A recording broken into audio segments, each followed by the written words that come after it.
And then Noah brought the animals on two by two. Now, children, if they were gay and brought a man or a woman and a woman lion, there will be no lions. And do you want to live in a world with no lions? Oh, Lordy. And whose team is this? Is this your team? Or is this your daddy's team? Thanks for listening to Dad Mode Podcast. Common sense parenting in a politically correct world. Here's your host, Andy Carlson.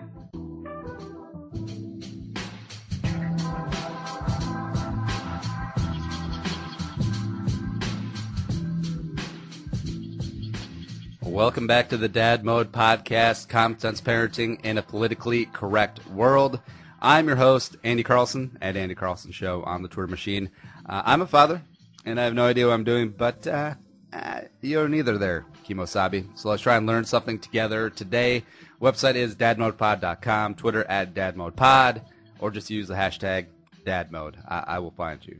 And with me today is the sidekick, the consigliere, at Nick Assumption on Twitter. Uncle Nick, hey. Hey, Andy, how's it going? Yeah, it's at Nick Assun. It's at Nick Assun, not Nick Assumption. Whatever, they'll find you. They already follow you to begin with because you're popular. I have a friend or two. You're basically the Jimmy Kimmel to my cousin Sal. Close. Or Matt Damon. Oh, Matt Damon. All right, so random thought, and it's a very smooth segue into our topic for today. When we did the house inspection, the wife and I are buying a house, and Nick came along on the house inspection. I wonder if the inspector thought that we were gay. Oh, I was wondering that too, but I think we made clear that we're friends. And like this is my friend Nick. I think you said that, and obviously me not really being actively a part of the inspection as much as you were. I think. Well, maybe he just thought that you were at the bottom. Fuck no. And click. That's all the listeners gone. Anyways, I wanted to talk today about raising my daughter and kids in the world of gay marriage. And first and foremost, I am for it. Like, I honestly believe that the Supreme Court ruling, was it 2 weeks ago now? On Friday, was fantastic. I don't believe that people should be unable to marry the person they love just because of their sexual orientation and blah, blah, blah. So I'm 100% on board with that train. It's also weird because I consider myself a Christian, or I identify myself as Christian, if we're going to throw a Rachel Dolezal thing in there. But the thing that really kind of set me off is we went to church over the weekend, and the pastor, currently we go to a community church, and the pastor's a great eloquent speaker. He has great lessons. I love the guy. But he always comes back and harps on this one point. He's very fundamentalist when it comes to homosexuality in the Bible and his teachings. And over the weekend, his whole sermon was about how the Supreme Court ruling was a sad day, a day to mourn, an abomination to the Christian faith. And I guess I kind of get that. I still completely disagree with him, but his argument was a lot more articulate than Josh Robinson's. Let's just put that out there. Although one of the points was, well, what do we consider marriage? Why not polygamy? Why not incest? Why is 18 the law of consent? Now, I disagree with all those points except for the last one. Nah, just kidding. But it's going to be weird because the wife and I want to raise Muggsy in religion. And I believe that there is a ton of positive benefits when it comes to organized religion, sense of community, doing good works for others in the community and abroad, like mission trips. The church just had a whole spiel about a mission trip that went to Cleveland and did some good things there. So I think that's a great benefit. And also I think it's just good as a human being to believe in a higher power and blah blah blah. But the whole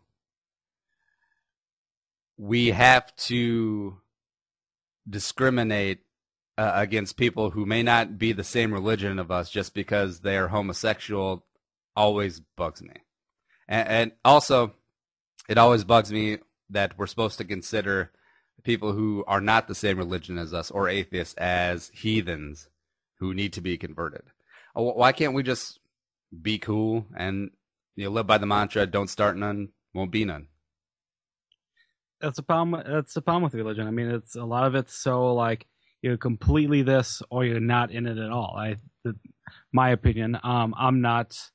I was raised Catholic. I'm not. Being 31 now, I'm not actively. I'm not actively religious myself right now. So it's just it's hard for me to kind of say anything about it right now. And one of the pastor's points was, it's a sad day for us because think about your children, think about your grandchildren. And I was thinking that is so obtuse because are kids supposed to just walk around with their fingers in their ears, be like, la, la, la, because there are gay people and gay people are going to get married. And it'd be wrong to go around pretending that that's not okay when it's their choice. It's not really affecting us. And it always goes back to, well, what about the teaching in the schools? The marriage between a man and a woman is sacred. It's Adam and Eve, not Adam and Steve, where it's just like, people are going to be gay. I'd rather my daughter be aware of that and accept that as opposed to just be blissfully ignorant of it. I hate that saying, the whole like it's Adam and Eve, not Adam and Steve. That's such, oh my god. What would be the lesbian version? Eve and Stevie. Madam and Eve. There you go. Ooh, I like that one. I think that might have been something. I think I might have just remembered that. Yeah. I strongly support gay marriage. It doesn't affect me. I'm straight. People want to be gay and get married. Yeah. That's totally fine. I don't know why I'm very shocked that it affects, that it gets so much backlash. From world. Is this?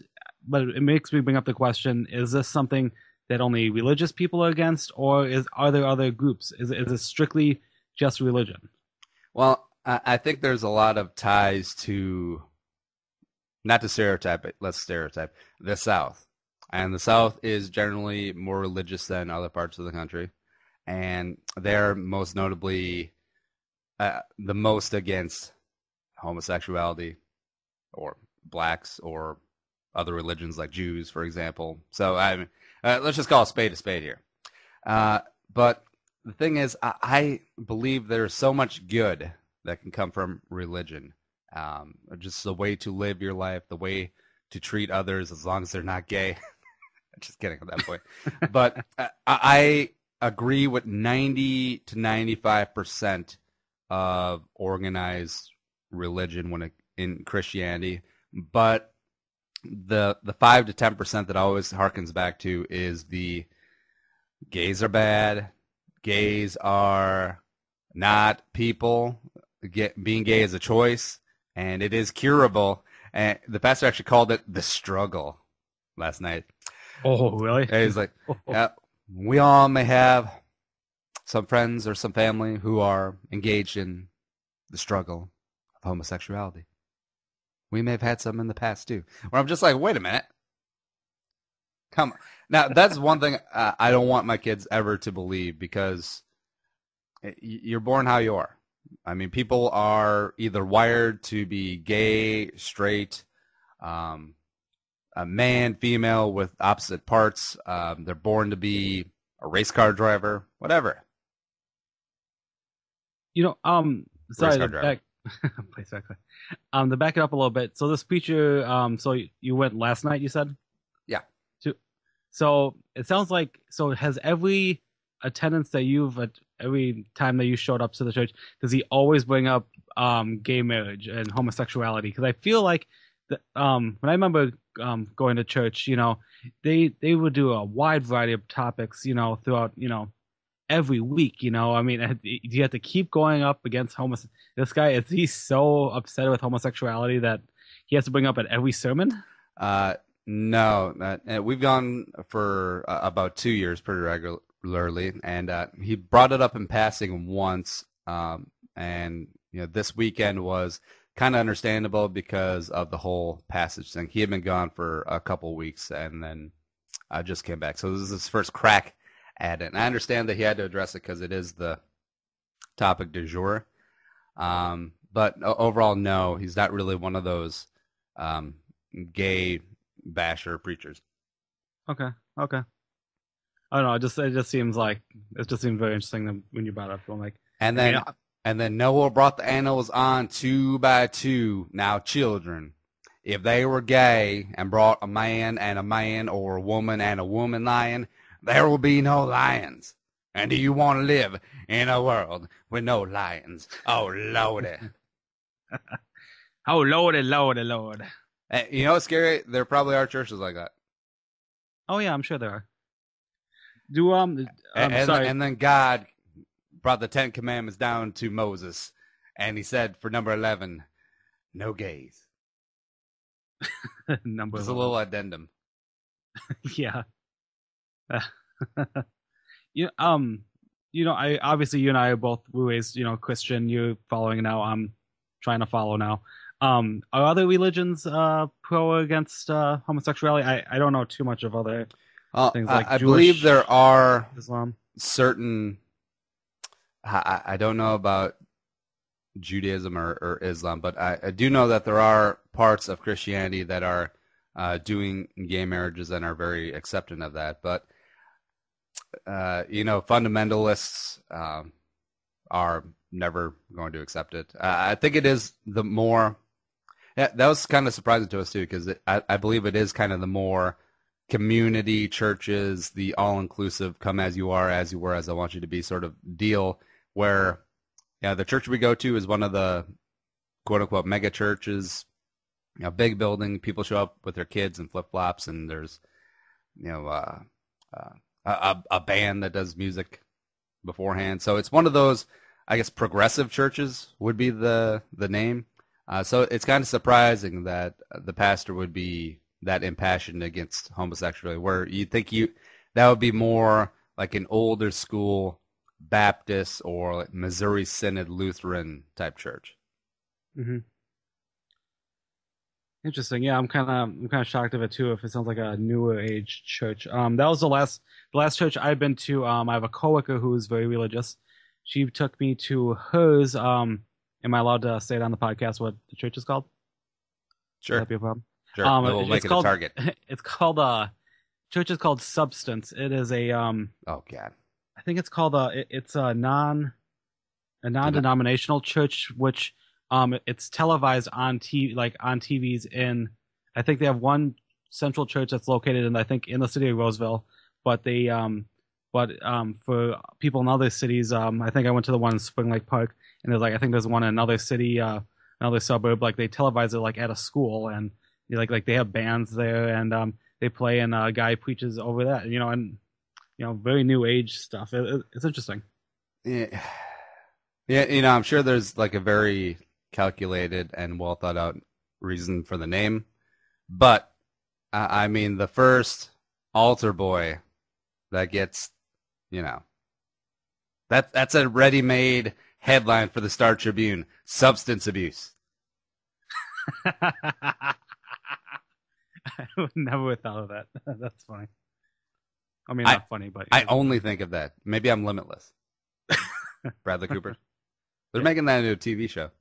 I saw that. I think he's gonna be in it, or at least in like the first episode. To kind of like, hey, I'm limitless, and I'm gonna make this new random actor who's gonna try to make a name for himself limitless too. Yeah. And he brought up a number of points, and I'll give him. So the first one he really dove into was the founding fathers and how we've bastardized what they wanted to set up in this country, and he's citing that the Supreme Court wasn't even originally part of the founding fathers' doctrine or founding, and I was just like, all right. So this country that was founded by rich, white, landholding slave owners, we have to follow to a T. And now I get that, his point of view, because he is a man of God, a follower of Jesus, and ideally to a lot of people like that, we would follow every word in the Bible to a T rather than interpretation. So rather, he's a letter of the law rather than spirit of the law type person, right? But I argue that if we did that, only rich white landowners would be able to vote. There would still be slavery, and let's see, what else? That'd be about it. But it would still be very terrible. I agree. And see, that's the thing about our country. We're no longer a country of simply majoritively white Christian former British people, colonists. So we're a very diverse section. And the fact that there wasn't a separation of church and state in the beginning doesn't mean that currently our government would be better off it was just strictly one religion, even though we're a country of many religions now. It just doesn't make sense. Preach it, man. Preach it. I love it. And plus, the whole sticking point is what, I want to get through to Muggsy and the kids, and it's like, okay, why should we care? All right, so we're Christian and we're supposed to believe that gay marriage is wrong and blah, blah, blah. But honestly, why should we care if two people who are not of the same religion or might not be of the same religion decide to be gay?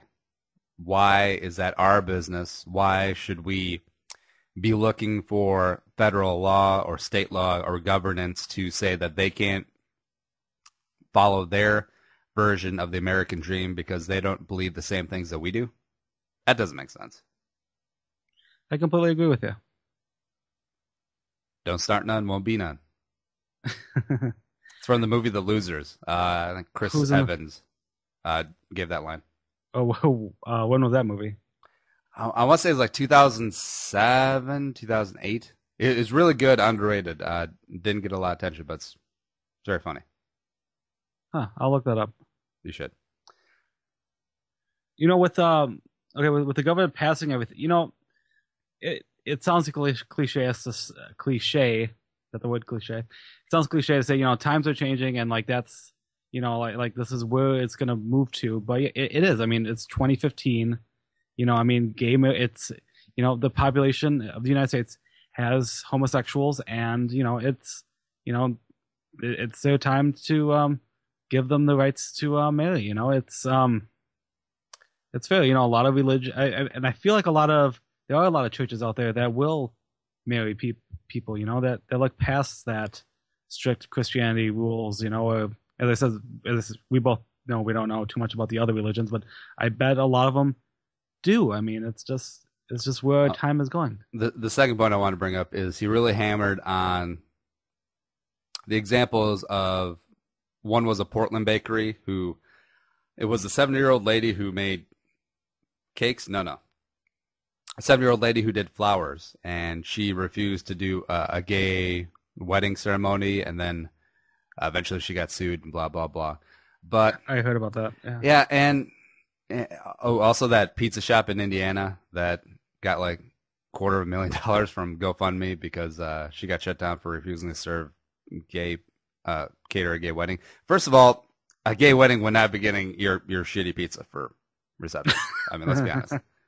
Let's be honest, lady. And also, by the way, there was never an incident where someone says, where a gay couple came in and was like, hey, why don't you cater our wedding? She just came out and said, we will not serve gay people. And then she gets $250,000 on GoFundMe or Kickstarter or whatever. So that's cool. Interesting.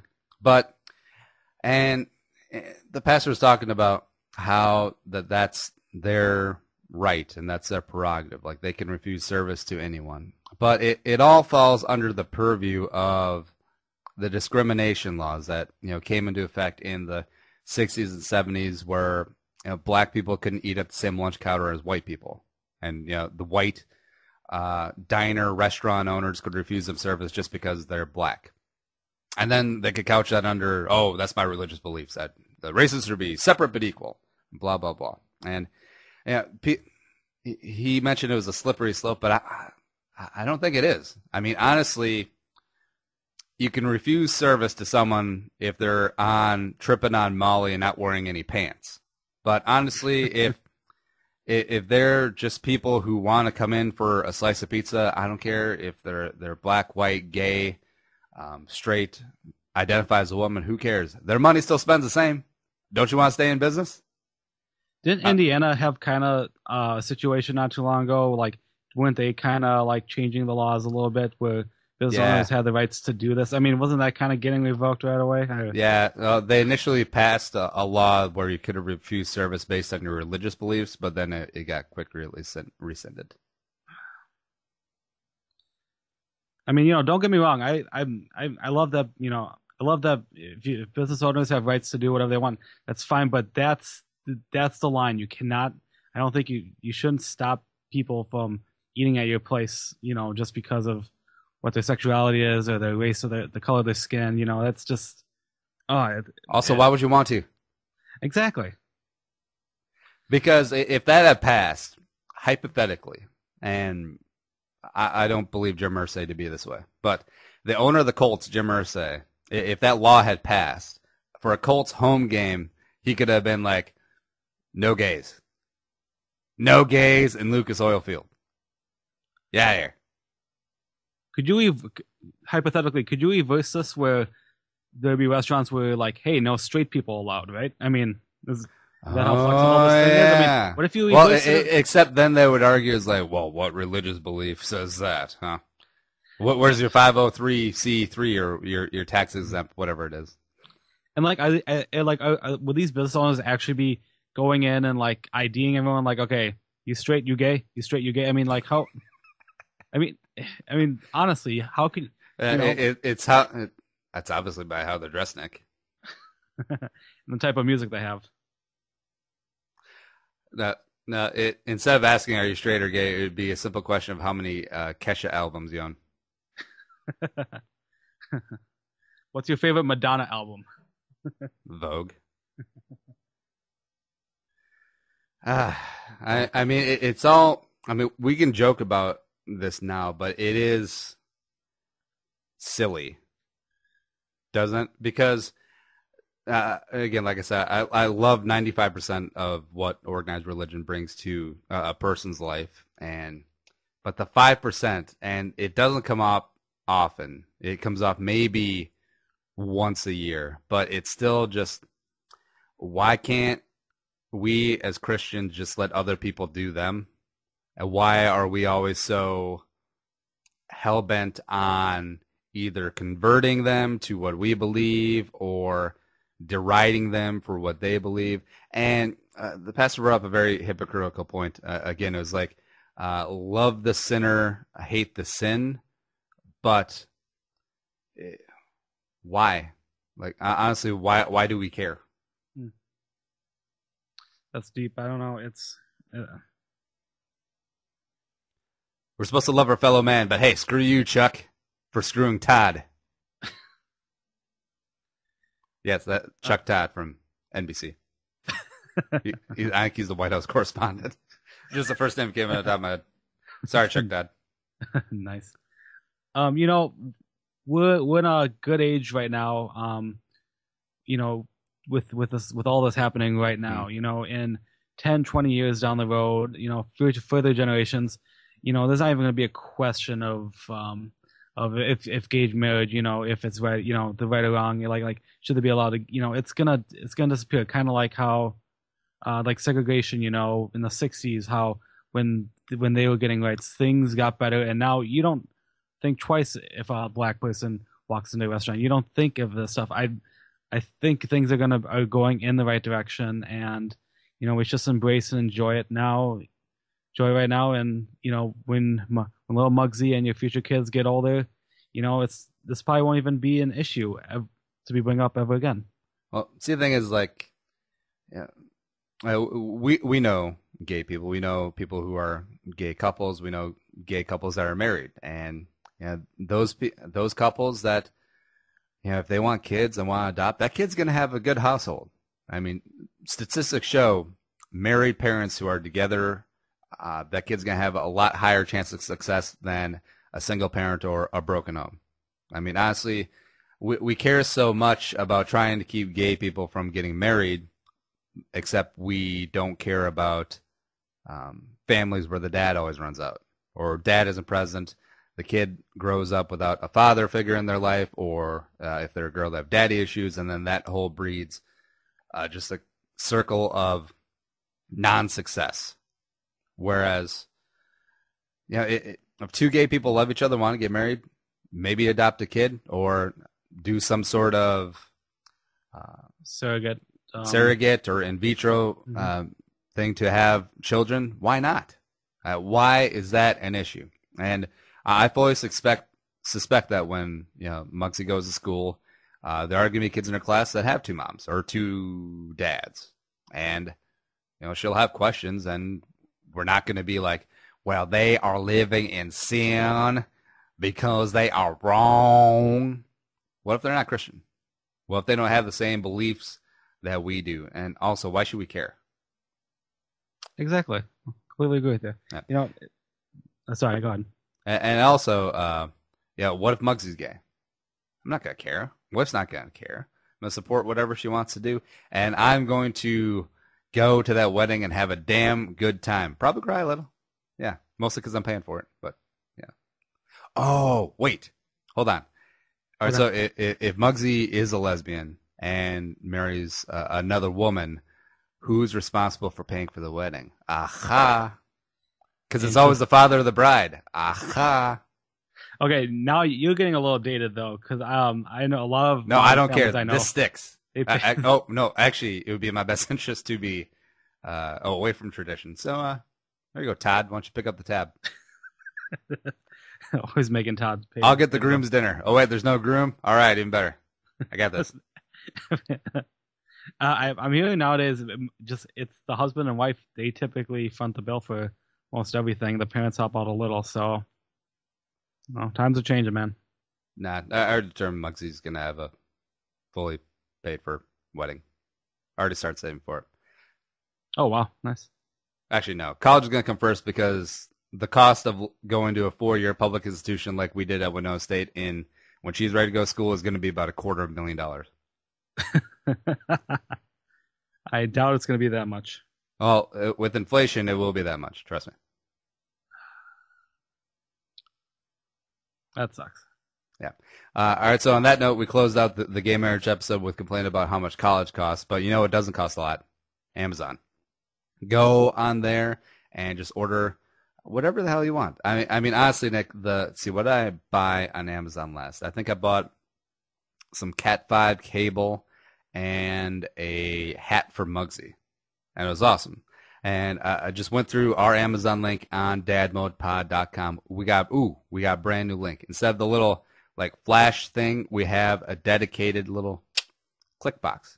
Just click on the thing where it says click to support the show. It'll take you to Amazon, bookmark that link, and then just buy all your crap like you normally do. And we'll get a little kickback. Nick, besides the car visor, what are you going to buy next? What am I going to buy next? Yeah. I don't know. Am I looking to buy some movies or some movies? The Avengers Civil War. Down the road, maybe. Down the road. Batman versus Superman. I don't know. Did you see that new trailer? Yeah, the new trailer, it looks okay. I've never been a big Superman fan, but neither it have I. looks okay. Yeah, it looks fine. It looks better than the teaser one they released months ago. So. Do you bleed? You will. All right, we're out here. Nick at Nick Son on the Twin Machine. Show's available on iTunes, on YouTube, on Stitcher, iTunes. Give us a subscription, a little rate and review. Show us some love.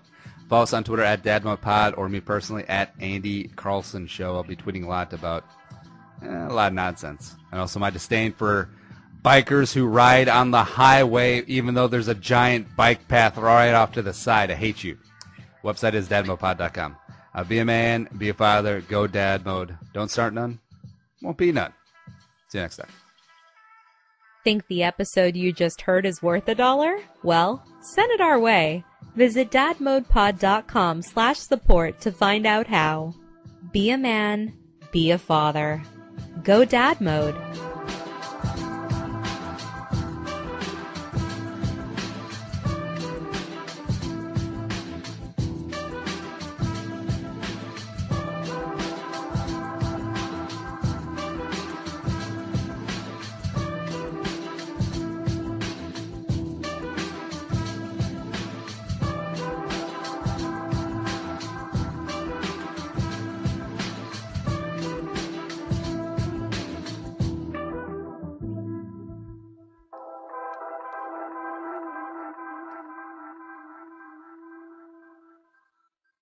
The music is created and produced by deeB. To hear more of his tracks, visit soundcloud.com/deeB.